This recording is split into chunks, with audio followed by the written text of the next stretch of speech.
Hello friends, welcome back to my YouTube channel. तो friends, आप देख रहे हैं जाना ना दिल से दूर। तो फ्रेंड्स, आप आगे देखेंगे कि अथर्व अपनी माँ को बताता है कि माँ, पता है वहाँ पर जब हम लोग वहाँ पर गिरने ही वाले थे तो वहाँ पर अचानक से एम्बुलेंस भी आ गई, फौजी भी आ गए, पुलिस भी आ गई और माँ सिर्फ हम लोगों को बचाने के लिए वहाँ पर आ गए। बहुत अजीब सा लगता है।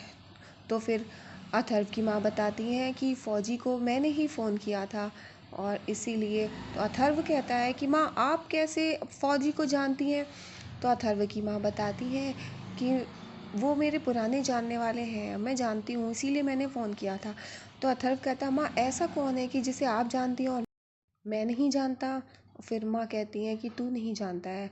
और फिर इधर अथर्व की माँ अथर्व की चोट पे दवाई लगाती हैं और फिर आप देखेंगे कि अथर्व अपनी माँ से कहता है कि माँ, और क्या बता रही हैं आप? अथर्व को फिर उसकी माँ बताती हैं कि फ़ौजी कैसे होते हैं। फ़ौजी बिना अपनी परवाह किए, बिना अपनी जान की परवाह किए वो दूसरों को बचा लेते हैं, जिनसे उनका कोई मतलब नहीं होता, वो सबके लिए ऐसा करते हैं।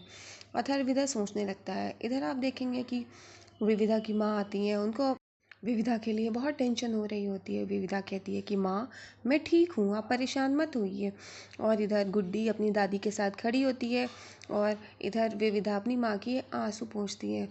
गुड्डी की दादी वहीं पे इमोशनल होने लगती हैं। इधर विविधा अपनी माँ को संभालते हुए कहती है कि माँ, मैं अब बिल्कुल ठीक हूँ, आपको परेशान होने की ज़रूरत नहीं है। विविधा की दादी भी वहीं खड़ी होकर कहती हैं कि अरे, मेरी तो किसी को परवाह ही नहीं है, मैं यहाँ कब से खड़ी हूँ। तो गुड्डी भी कहती है, हाँ, हम लोग तो दिखाई ही नहीं पड़ते हैं किसी को। इधर विविधा की माँ विविधा के लिए परवाह कर रही होती है। वो कहती है, अच्छा मैं चलती हूँ। इतने में उसकी दादी आके कहती, बेटा तू ठीक है ना? तो विविधा कहती, हाँ दादी, मैं बिल्कुल ठीक हूँ। और फिर विविधा सोचने लगती है कि उसके साथ क्या क्या हो गया। फिर गुड्डी बताती है विविधा को कि उसको कैसे अथर्व ने बचाया, अथर्व उसके लिए कितना परेशान था। इधर पापा ने अथर्व को बहुत धमकाया, बहुत बुरा भला कहा, लेकिन अथर्व चुपचाप खड़ा सुनता रहा। और तुमको पता है, अथर्व को जेल तक हो गई। पापा ने कंप्लेंट कर दी तो पुलिस वाले अथर्व को उठा ले गए और लॉकअप में डाल दिया।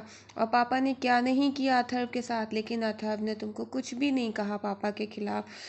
तो विविधा कहती, उसने क्यों नहीं बताया? तो वो कहती है, उसने इसलिए नहीं बताया कि तुम पहले से परेशान थी और इसीलिए उसने तुम्हें नहीं बताया। दीदी, अथर्व बहुत अच्छा लड़का है और उसने सिर्फ आपकी ही केयर की है। और आपको पता है, पापा से उसने कुछ भी नहीं कहा, पापा ने उसके साथ कितना बुरा किया है।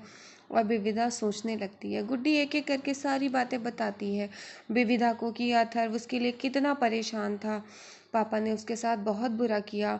और विविधा ये सोचकर काफ़ी टेंशन में आ जाती है। गुड्डी कहती है कि पापा ने जो कर पाया, पापा तुमको लेकर के इतने परेशान हो रहे थे और उन्होंने बहुत कुछ किया और उन्होंने अथर्व को ही ब्लेम किया। इधर फिर अथर्व अपने घर से निकल के बाहर की तरफ आते हैं तो विविधा ऊपर बालकनी से खड़ी देख रही होती है। अथर्व भी उसे देखता है, विविधा भी देख रही होती। विविधा अथर्व को देखकर मुस्कुराने लगती